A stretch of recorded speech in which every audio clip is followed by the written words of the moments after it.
지금 일본과 한국이 소녀상 때문에 서로 줄다리기를 하고 있습니다. 브론즈로 만든 크지 않은 그 소녀의 상이 무엇이기에 그렇게 한일 협정을 했는데 이 소현상 문제 때문에 협정을 폐기한다 안 한다 이렇게 지금 논란이 많습니다. 그 소현상은 우리가 알다시피 일제 박해 동안에 정신대로 끌려갔던 17, 또 18, 또 그런 부녀의 슬픔을 담고 있는 상입니다. 저는 그 상을 직접 보지는 못했지만은 항상 목도리를 두르고 있고 이런 모습을 보면 꼭 우리 어머니의 모습을 보는 것 같아서 정겹게 와닿았고 뭔가 슬픔이 많지만은 그래도 피하고 싶지 않은 그런 모습을 담고 있는 아름다운 상이라고 생각합니다. 이 세상 어떤 조각보다도 아름다운 그런 입상으로 일종의 와상이라고 할까요? 앉아있는 그런 모습인데요. 저는 직접 보지는 못했지만 또 읽어보지도 않았지만 그 상을 볼 때 항상 그 눈에 이렇게 흘러내리는 눈물이 있다. 아마 맞을 겁니다. 그렇게 표현을 해놓고 있습니다. 소녀의 눈에서 눈물이 흘러내리는 모습을 그렇게 이렇게 그리고 있습니다. 결국 지금 한일 간의 가장 큰 이슈가 이 눈물입니다. 소녀의 눈물, 한 사람의 눈물, 또 고난당하고 슬픔당하고 애꿎게 뭘 알겠어요. 아무것도 모르는 그러한 부녀를 잡아다가 그 낯선 곳에, 낯선 언어에, 낯선 사람들에게 그렇게 아주 목불인견에 우리가 눈 뜨고 볼 수 없는 그러한 일들을 당했다는 거예요. 일부는 전쟁이 그런 것 아니냐라고 말하지만 그렇게 말하면 인류 역사가 무슨 의미가 있겠어요. 그것은 철저히 반성해야 되고 또 그것에 대해서는 국가가 공식적으로 인정해야 되고 그런 부분 아니겠어요. 죽은 분들이야 또 죽었다 치더라도 멀쩡히 살아서 그걸 겪은 사람들이 아직 남아있는데 시원하게 사과도 하지 못한다는 것은 어떻게 보면 한 나라의 국가 양심을 이야기하는 것이고 나아가서는 국격을 이야기하는, 아무리 뭐 경제가 발달하고 잘 살고 기술이 뛰어나봤자 뭐합니까? 그것을 반성할 수 있는. 제가 유럽에서 공부하고 영국에서 공부할 때 보면 도서관에 책이 들어오는데 거의 3권 중에 한 권은 유대주의에 관한 책입니다. 영국에서 공부할 때 깜짝 놀랐어요. 유대주의가 이렇게 많이 연구되느냐. 이스라엘의 책들이죠. 어떻게 보면 이런 책까지 낼 필요가 있는가 싶어도 그들은 책을 냅니다. 그런데 그 책 가운데 많은 다수의 책이 뭔가 하면 2차 대전에 관한 이야기들을 여전히 계속해서 내고 있습니다. 독일은 히틀러가 그렇게 강하게 정말 세상을 놀랄 만큼 잔인하게 많은 사람을 죽이고 또 독가스로 죽이고 그렇게 했지만은 그래도 독일의 그러한 인상을 우리가 지우게 되는 것은 그들 후손들이 계속 반성을 한다는 거죠. 과거사에 대해서. 우리나라 사람들은 이런 면에서는 참 순합니다. 이스라엘 사람들은 끝까지 다 잡아서 다 죽이고 처형합니다. 그 이스라엘 사람들은 아예 모사드라고 해서 전범들을 아예 전문으로 잡는 기구가 있습니다. 그래서 아이만이나 우리가 잘 알다시피 어디든지 끝까지 가서 한 사람이라도 어떻게 보면 이스라엘 사람들이 잔인해서가 아니죠. 그게 역사라는 걸 가르쳐 주려고 그렇게 하는 거겠죠.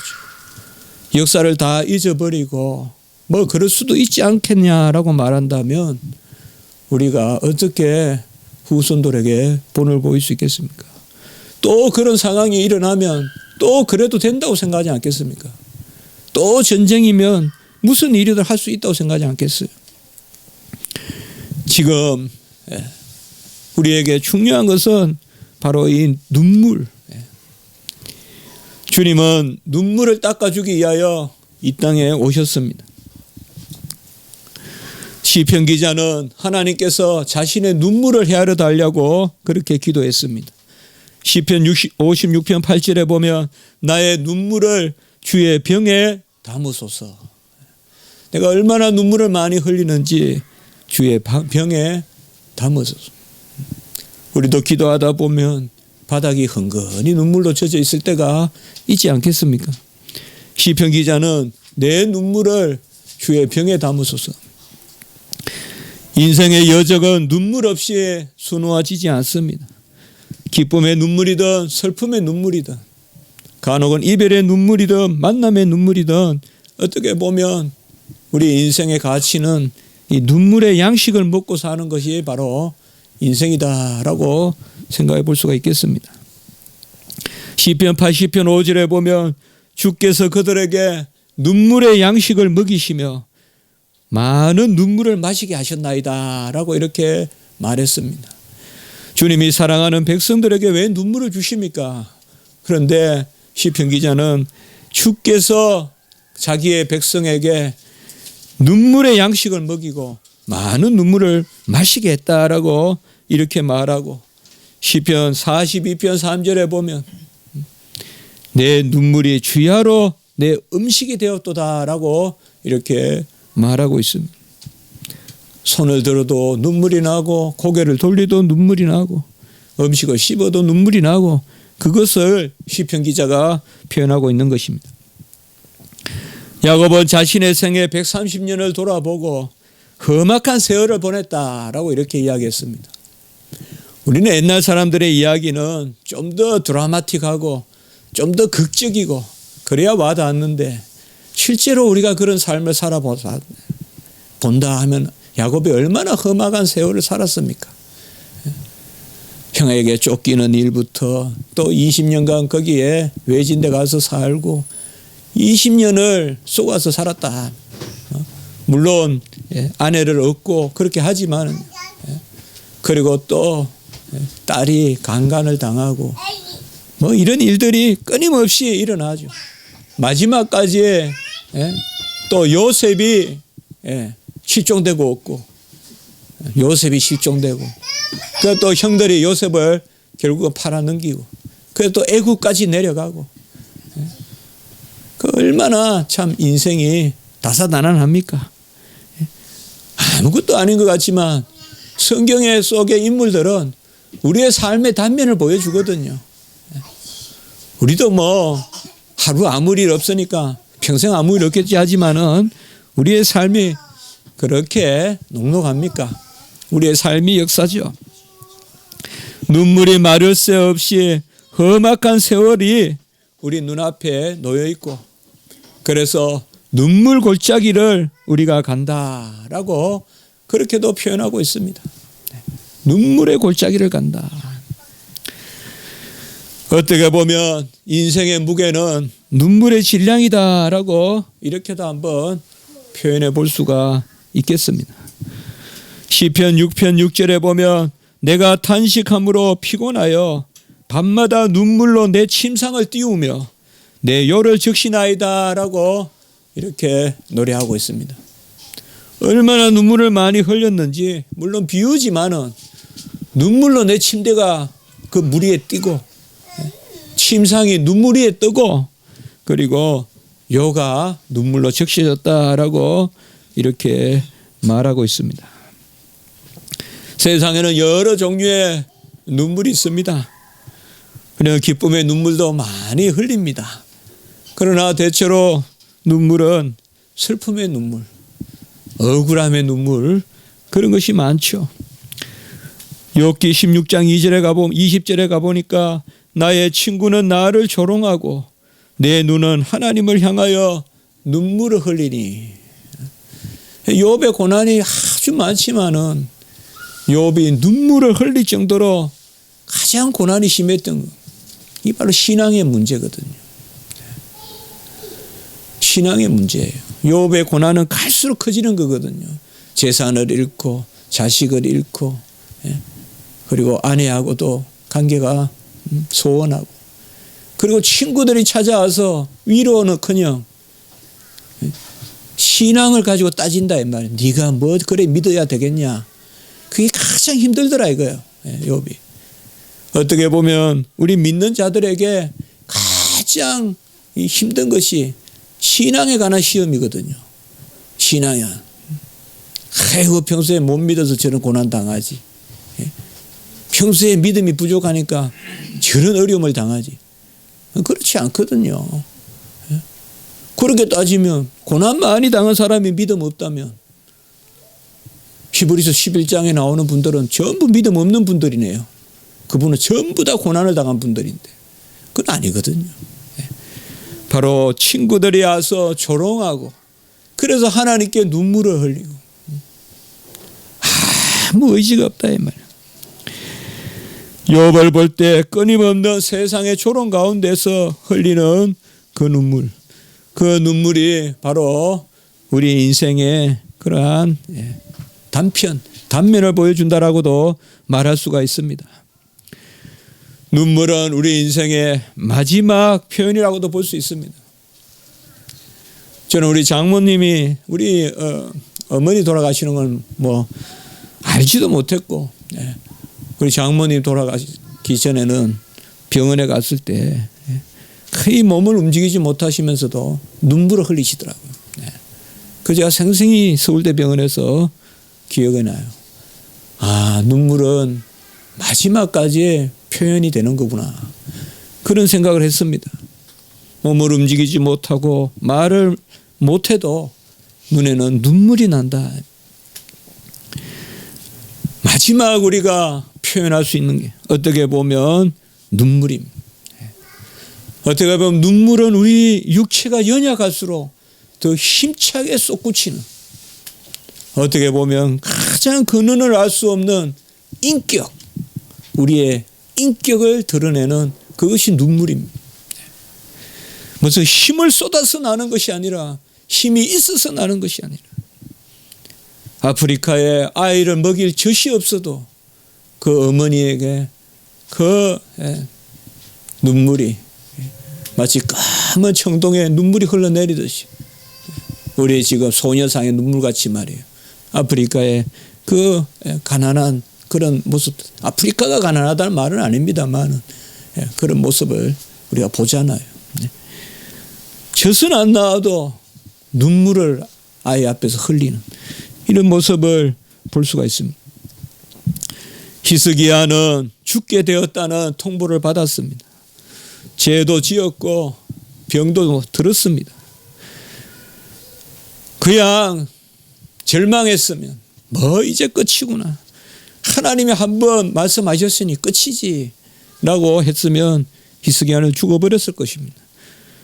그러나 15년을 더 살게 되었는데 그것이 바로 열왕기하 20장 5절에 보면 내 기도를 들었고 같이 합니다. 내 눈물을 보았노라 이렇게 말하고 있습니다. 내가 너 기도를 들었고 내 눈물을 보았노라. 내가 너를 낫게 하리니 라고 이렇게 말씀했습니다. 기도와 그 기도의 심령이 우리 안에 각인되어서 눈물은 인위적으로 나오는 것이 아닙니다. 인위적인 눈물이야. 탤런트들이 흘리는 눈물이야. 어찌 눈물에 무게가 있겠습니까? 눈물은 가장 깊은 것을 담고 있고 어떻게 보면 눈물이 우리를 움직임. 그것이 기도가 되기도 하고 카타르시스가 되기도 하고 그것이 간혹은 우리를 회복도 시켜줍니다. 많이 울고 슬픔을 이길 수도 있다 이 말이죠. 히스기야의 눈물을 헤아리고 세상의 모든 수고도 다 눈물 없이 되지 않습니다. 그냥 되는 것이 없습니다. 그냥 편안하게 그냥 바퀴가 가듯이 그냥 가는 것이 인생이 아닙니다. 시편 126편 5절에 보면 눈물을 흘리며 씨를 뿌리는 자는 기쁨으로 거두리로다. 저는 이 말씀을 볼 때마다 뭔가 표현을 할 수 없지만 이해는 할 수 있을 것 같아요. 눈물을 흘리면서 씨를 뿌리는. 우리가 울면서도 밥을 먹잖아요. 그게 삶이거든요. 눈물을 흘리면서 씨를 뿌리는 자는 기쁨으로 거두리라. 눈물을 흘리면서 씨를 뿌리는 자는 기쁨으로 거두리라. 예레미야 선지자는 눈물의 선지자라고 일컫습니다. 많이 울었습니다. 예레미야는 많이 울어서 눈물의 선지자일 뿐 아니라 눈물의 소명을 받았습니다. 예레미야 9장 18절에 보면 그들로 빨리 와서 우리를 위하여 애곡하여 우리의 눈에서 눈물이 떨어지게 하며 우리 눈꺼풀에서 물이 쏟아지게 하라. 예레미야의 소명이 우는 거예요. 열심히 울어. 그래서 이스라엘 사람들이 따라 울도록 울으라는 거예요. 우리의 눈꺼풀에서 눈물이 쏟아지게 하고 도무지 감동이 없고 감화가 없으니까 예레미야 선지자를 보내서 일종의 헌화자로 보냈습니다. 곡하는 사람, 아이고 곡하는 사람으로 눈물 근원으로 그렇게 보냈습니다.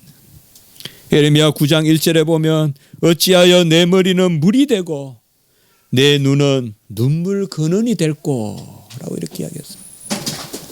선지자는 무슨 값싼 웃음, 어떤 레저 그런 거를 파는 게 아니죠. 선지자는 눈물의 근원이 되는 거예요.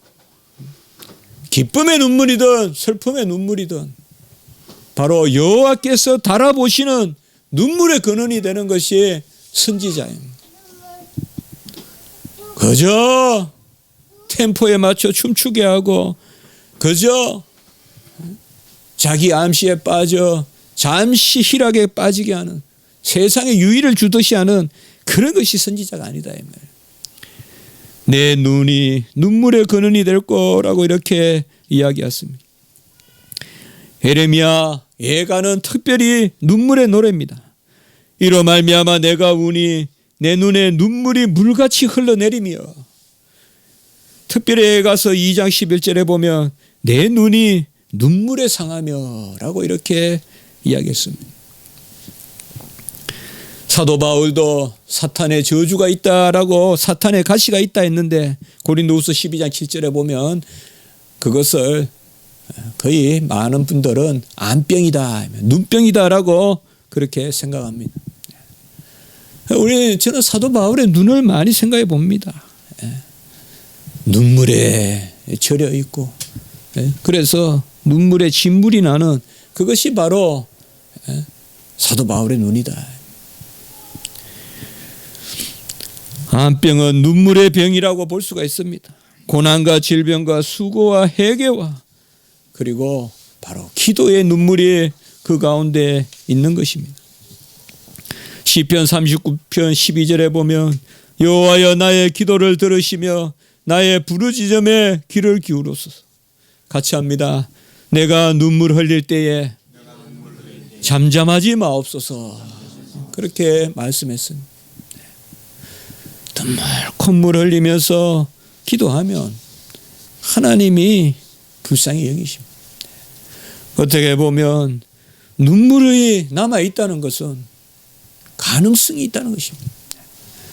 우리의 심령이 메마르지 않고 목이 곧지 않고 울 수 있는 자는 복되다. 지금 울 수 있는 자는 복되다. 주님은 이 땅에 눈물을 흘리기 위해서 오셨습니다. 예루살렘아 예루살렘아. 주님은 우리를 대신하여 죽으러 오셨고 우리를 대신하여 눈물을 흘리러 오셨습니다. 그래서 대신해서 죽으신다. 대리적 죽음. 대신해서 우신다. 대리적 눈물. 그렇게도 부를 수 있을 것 같아서 오늘 제목을 대리적 눈물이다라고 이렇게 좀 낯설지만은 잡아봤습니다. 제가 말씀을 준비하면서 성경에 눈물에 대한 말씀이 아주 많더라는 것을 알게 됐어요. 그 주 안에서 기쁨, 즐거움 이런 것도 많지만은 그래서 반대어로 쓰이는 것 같지는 않아요. 눈물과 기쁨이 함께 있어요. 그런데 이 눈물이라는 것이 아주 많이 나온다. 오늘 우리가 읽은 히브리서 5장 7절에 보면 주님이 이 땅에 오셔서 순종하셨는데 어떻게 순종하셨느냐 그것을 잘 보여주고 있어요.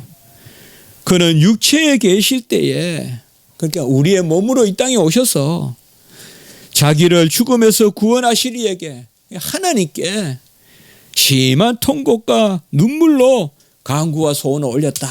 이렇게 기록하고 있습니다. 오늘 읽었던 말씀. 심한 통곡과 눈물로 소원과 간구를 올렸다. 한마디로 에레미야 같이 기도하신 거예요. 아이고 하시면서 심한 통곡과 눈물로 주님은 뭐 다 아시고 꿰뚫어 아시고 전부 아시니까 그저 보고하듯이 기도하지 않았다 이 말이에요. 아버지 하시겠습니다. 믿습니다. 그렇게 기도가 되지 않은 거예요. 부르짖었다 이 말이에요. 통곡했다 이 말이에요. 이 통곡이란 말이 아까 말씀이에요. 부모 돌아가셔서 헌화하는 아이고 하는 그런 우리나라의 통곡이다 이 말이에요. 심한 통곡이라 했어요. 그것도 심한 통곡과 눈물로 간구와 소원을 올렸다. 아주 하나님 앞에 그냥 아주 치면서 얼마나 통곡하시게 예루살렘을 끌어안는 거예요. 그게 지경이잖아요. 우리의 영적 지경이 뭐예요? 놀면서 기도하면서 끌어안는 거 그게 우리의 영적 지경 아닙니까? 확 끌어안는 거예요. 눈물 없이 어떻게 끌어안아요? 눈물 없이 어떻게 끌어안냐고요. 주님께서 심한 통곡과 눈물 가운데 간구와 소원을 올렸고 그것이 가장 단적으로 나는 게 겟세마네였으며 아빠 아버지여 하면서 땀방울이 핏방울이 되도록 기도했다. 땀과 피와 섞여서 그냥 땀과 눈물이 섞여서 피가 되도록 그렇게 주님이 기도하셨다. 기도 가운데 흘리는 육체의 물이 땀이라면 기도 가운데 흘리는 영혼의 물은 눈물이 아니고 무엇이겠습니까? 우리 영혼의 질량, 영혼의 갈급함, 영혼의 애통함을 우리 눈물이 그것을 보여준다. 주님은 나사로의 죽음 앞에서 눈물을 흘리셨습니다. 그들을 불쌍히 여기시고 사랑하여 눈물을 흘리셨다라고 요한복음 11장에 나와 있습니다. 주님의 사랑은 아가페, 헤세드, 주님의 사랑은 바로 눈물의 사랑입니다. 함께 울어주는 체유라는 사랑입니다.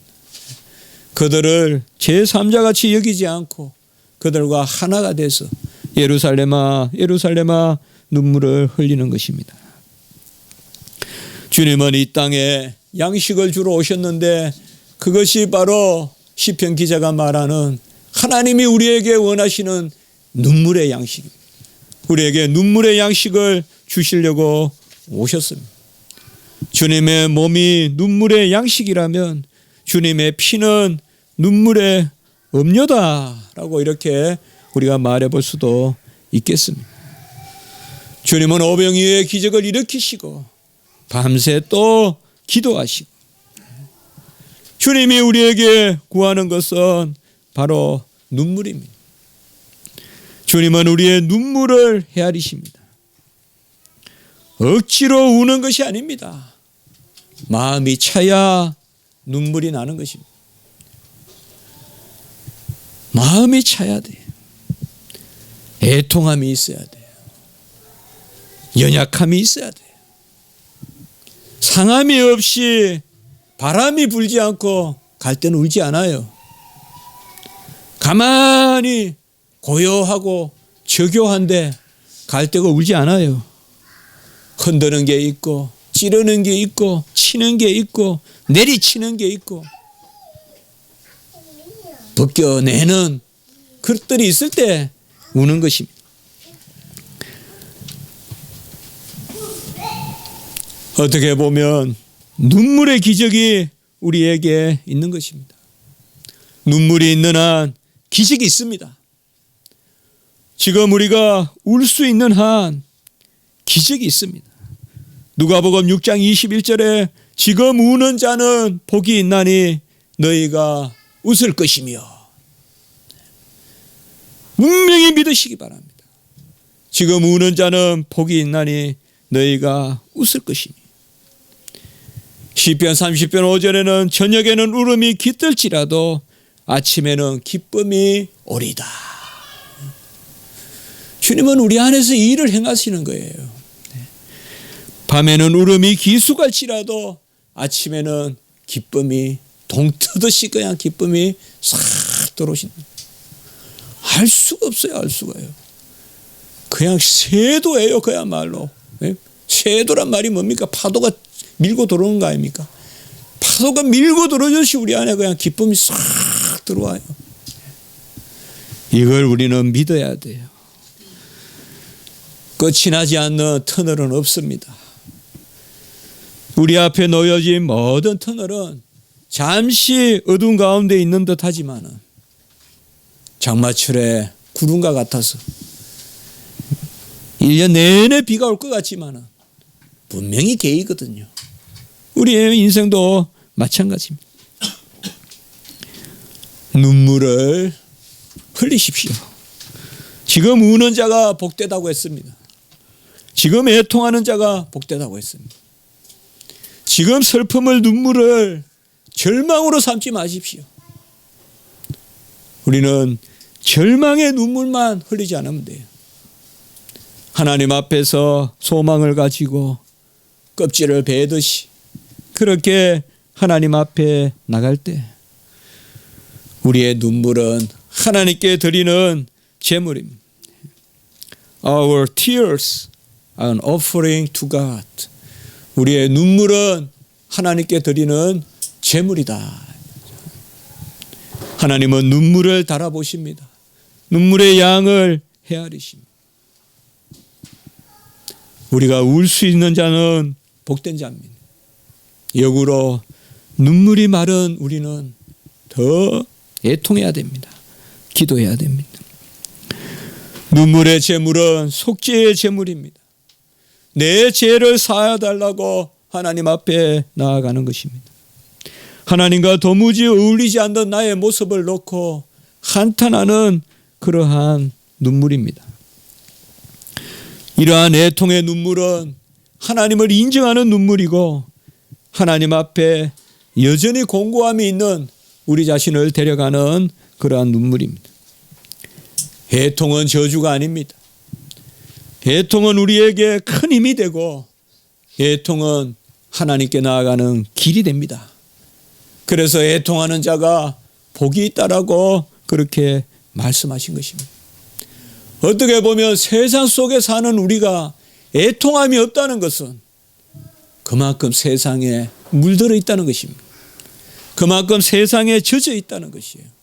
세상이 그저 아무렇지 않게 나에게 좋은 것으로만 다가온다면 그것은 그만큼 우리 시선이 우리의 모든 삶이 세상에 배어 있다는 것입니다.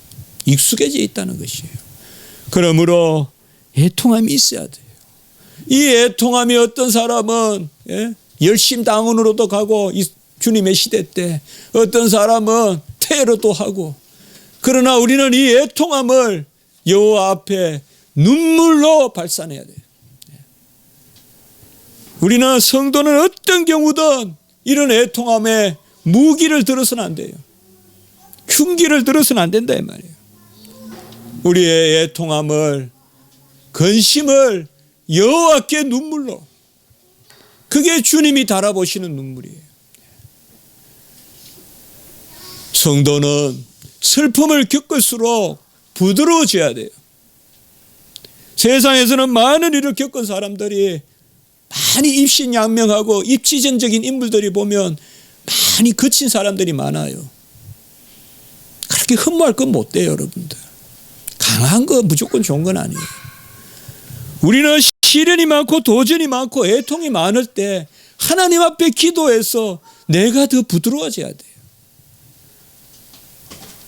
가장 어려움을 많이 겪어서 잔인해지는 것은 그는 짐승이 하는 거예요. 짐승이 세상에 적응하는 거예요. 우리 인간은 어려움을 겪으면 겪을수록 남을 이해하고 부드러워져야 돼요. 내가 얼마나 고생했는데 너희들한테 이 정도 내가 못하겠냐 하면서 막 잘됐다고 막 다른 사람들 업신여기고, 그것이야말로 가장 천한 인간의 모습이에요. 눈물이 있어야 돼요. 하나님 앞에 내 애통을 내가 지금 당한다고 두고 보자. 그건 짐승의 수준이에요.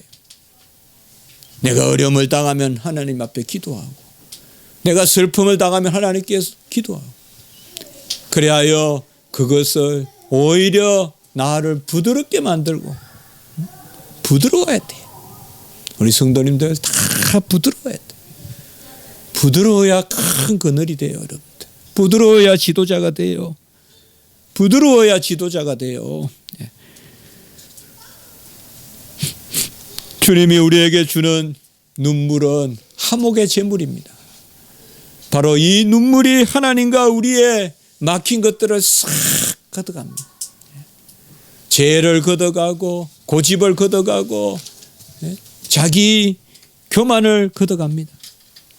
그래서 눈물은 자기 부인의 눈물입니다. 나를 인정하는 눈물이 아니라 나를 부인하는 눈물.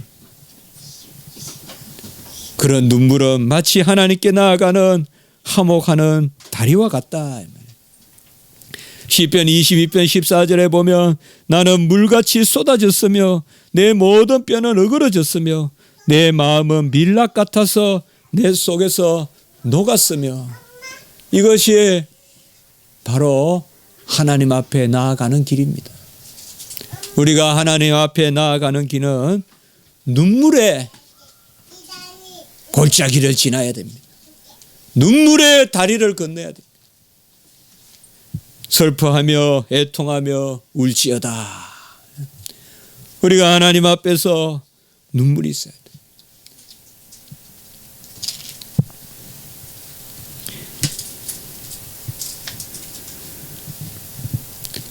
저도 참 눈물이 많거든요. 드라마를 못 봐요. 눈물이 많아서요. 드라마를 못 봐요. 부엌에서 그냥 서 있다가요. 설거지 하다가 아니고 부엌에서 그냥 서 있다가 많이 울어요. 잠깐 무슨 그만 나오면. 그런 것도 귀한 눈물이지만 여호와 앞에서 많은 눈물을, 제 경험을 이야기해 볼 수 있을지 모르겠습니다만 약할 때 눈물이 쏟아나더라고요. 약할 때 눈물이 쏟아나더라고요. 여호와는 우리의 눈물을 재보십니다. 죄를 지은 한 여자는 죄를 지은 한 여자라고 나와 있습니다. 뭐 이름이 나오는 것도 아니고 얼마나 불명예스럽습니까? 죄를 지은 한 여자다.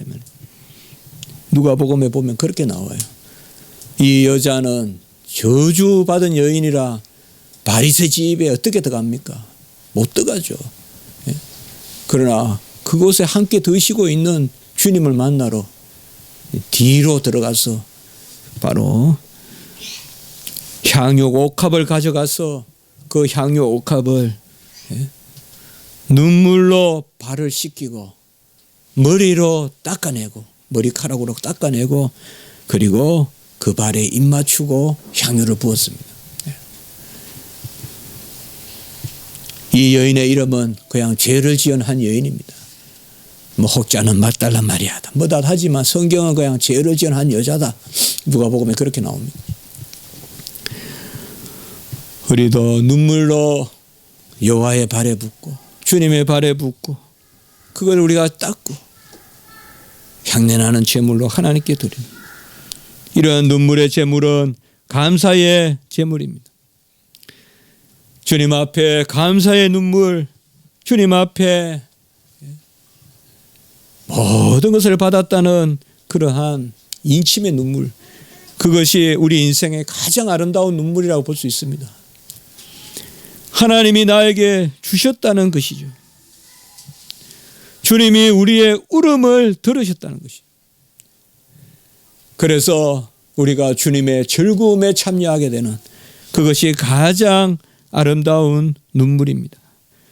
마태복음 25장 21절에 보면 2달란트, 5달란트 받은 자들은 주인의 즐거움에 참여할 수 있다라고 이렇게 이야기했습니다. 우리는 이 세상에서 진정한 눈물, 그 눈물을 누가 흘리셨습니까? 예수 그리스도께서 우리를 위하여 눈물을 흘리셨습니다. 우리의 눈물이 무슨 가치가 있겠습니까마는 바로 주님의 눈물로 우리의 눈물이 가치가 있습니다. 주님이 우리를 위하여 다 이루셨기 때문에 우리의 예배와 우리의 헌신이 가치가 있듯이 우리가 주님의 이름으로 눈물을 흘릴 때 그 눈물이 가치가 있는 것입니다. 눈물은 아무도 분석이 되지 않습니다. 화학적으로도 분석이 되지 않습니다. 눈물은 굳이 말한다면 주님이 헤아리는 눈물은 주님이 주신 것입니다. 어떤 계산도 나오지 않습니다. 눈물 근원이 되시고 구원의 근원이 되시는 분이 바로 히브리서 5장 9절 오늘 말씀 보았듯이 예수 그리스도십니다. 그가 심한 통곡과 눈물로 간구와 소원을 올려드렸습니다. 가슴을 치십시오. 우십시오. 그리하여 주의 즐거움에 참여하십시오. 우리 앞에 기쁨이 있습니다. 주님도 그 앞에 기쁨을 위하여 울고 통곡하셨습니다. 우리에게도 앞에 기쁨이 놓여 있습니다. 우리의 눈물을 아무도 닦아주지 않습니다. 우리의 눈물은 어떻게 보면 우리의 연약함으로 세상 사람들에게 비칠 수 있습니다. 그저 울기나 하는 사람. 그러나 주님은 그렇게 보지 않습니다. 우리의 눈물을 달아보시고 우리의 눈물을 헤아리시고 그 눈물에 불쌍히 여겨서 그 눈물을 불쌍히 여기셔서 주님의 즐거움에 참여하게 하시는 것입니다. 하나님 곧 주의 하나님이 즐거움의 기름을 주께 부어주어라고 말씀했습니다. 같이 합시다. 즐거움의 기름. 즐거움의 기름을 우리에게 부어주시는 것입니다. 우리의 눈물은 즐거움에 이르는 길입니다. 주님이 눈물의 근원입니다. 주님이 기쁨의 근원이고 주님이 눈물샘이고 주님이 기쁜 샘입니다. 인생에 여러 일이 많습니다. 이해하기 어려운 일들이 많습니다. 도무지 받아들이기 어려운 일도 많습니다. 그러나 그 일이 끝이 아닙니다. 우리가 울 수 있고 울 때 아직 눈물이 남아 있을 때 그때가 바로 가능성이 있는 것입니다. 하나님은 우리의 눈물을 헤아리십니다. 야고보서 4장 9절 슬퍼하며 애통하며 울지어다 너희의 웃음을 애통으로 너희의 즐거움을 근심으로 바꾸시니라 라고 이렇게 말했습니다. 성경이 어떻게 애통이 끝이겠습니까? 근심이 끝이겠습니까? 슬피하며 애통하며 울지어다 너희 웃음을 애통으로 이 말은 세상 웃음 버리라 이 말이에요. 세상의 헛된 웃음, 세상에 TV나 주는 이런 웃음을 잠시 내려놓고 애통으로 바꾸라 이 말이에요. 그리고 너희 즐거움을 근심으로 세상 즐거움에 도취되어 살지 마라 이 말이에요. 그것을 근심으로 삼으라 이 말이에요. 그러면 진짜 즐거움, 진짜 웃음을 주신다는 거예요. 여호와가 우리에게 주시는 기쁨은 한량이 없거든요. 정말 만족스럽거든요. 충만하거든요. 눈물의 골짜기를 가지만은 주님께서 우리에게 이 눈물에 찬송이 있게 하시거든요. 우리 인생의 가장 아름다운 것은 어떻게 보면 주님 앞에서 통곡하면서 기도하는 모습이에요.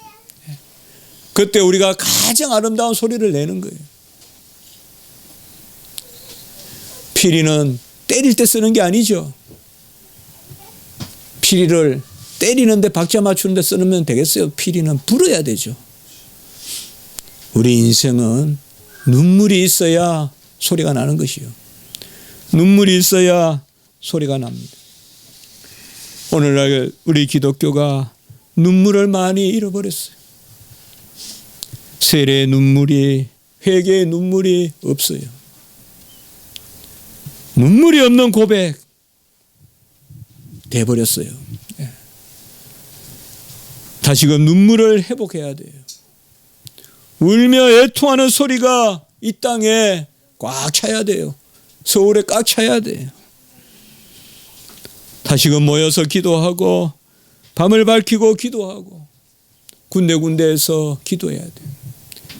가장 하루의 내 삶의 중심이 기도 굴로 들어가는 그 순간이 돼야 돼요.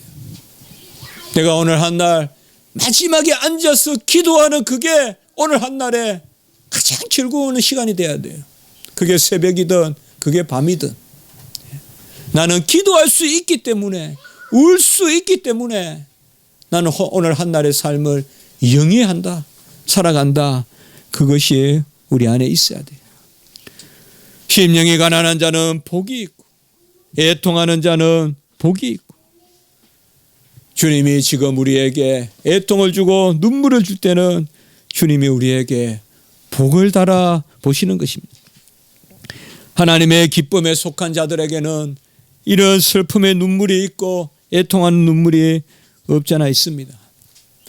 성경에는 눈물 흘리지 않은 선지자도 없고 눈물 흘리지 않은 믿음의 조상도 없습니다.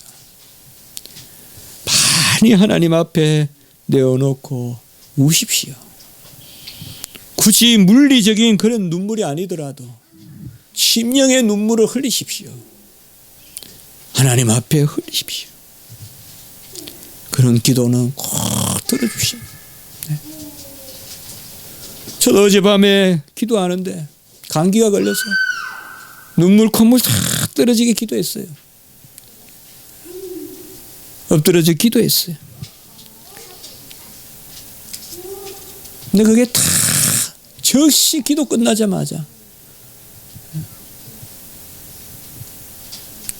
다 말씀 하나님이 이루어 주셨어요. 네. 기도 끝나자마자 일어서자마자 이루어 주셨어요. 네. 간혹은 자다가 깨울 때가 있어요. 기도하세요. 네. 자다가 깨울 때가 있어요. 기도하세요. 하나님 앞에 기도하세요. 연약할 때 기도가 돼요. 아플 때 기도가 돼요. 감기라도 걸렸을 때 기도가 돼요. 더 돼요.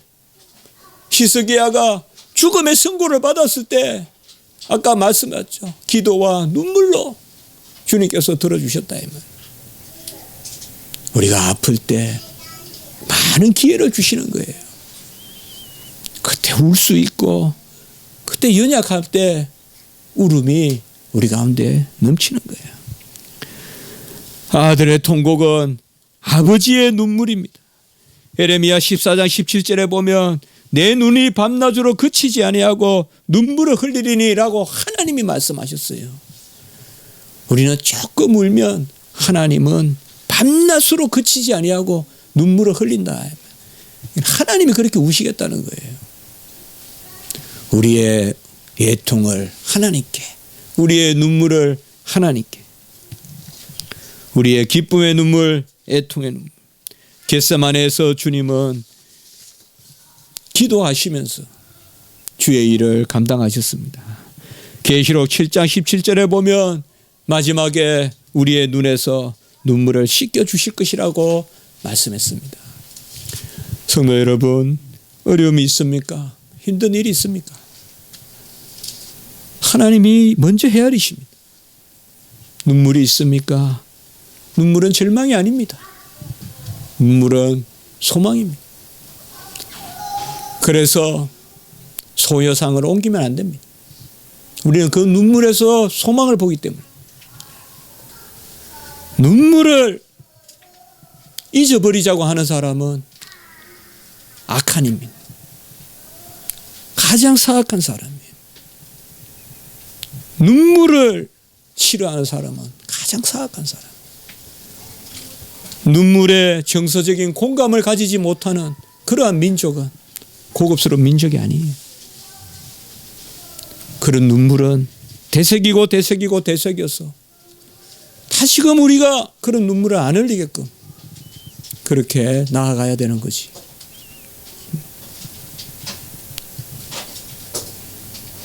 세상은 결국 눈물을 어떻게 해석하느냐, 이것이 격조라고 저는 생각합니다. 즐거움의 기름을 우리에게 부어주실 것입니다. 힘을 내십시오. 은밀한데 주님 앞에 내어놓고 우십시오. 주님 도와주십시오. 주님 도와주십시오. 주님 종의 생명을 연장시켜 주십시오. 히스기야와 같이, 나사로와 같이 살려주십시오. 주님 종에게 주의 뜻을 이룰 영광의 도구가 될 기회를 주십시오.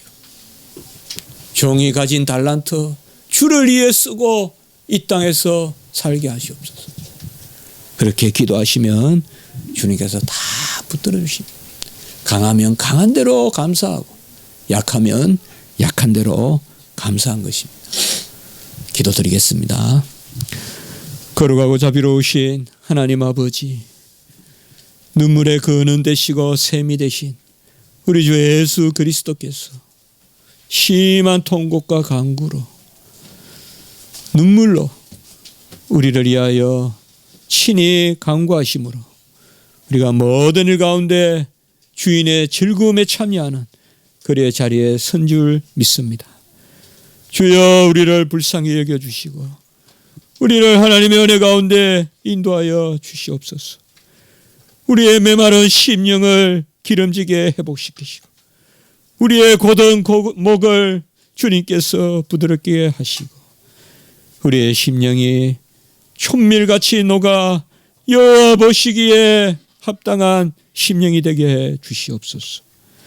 주여 애매한 눈물을 흘리고 슬픔을 당한 사람들을 위로하게 하시고 함께 우는, 함께 고가는 그러한 세상이 되게 해 주시옵소서. 구주 예수 그리스도 이름으로 감사하며 기도드리옵나이다. 아멘.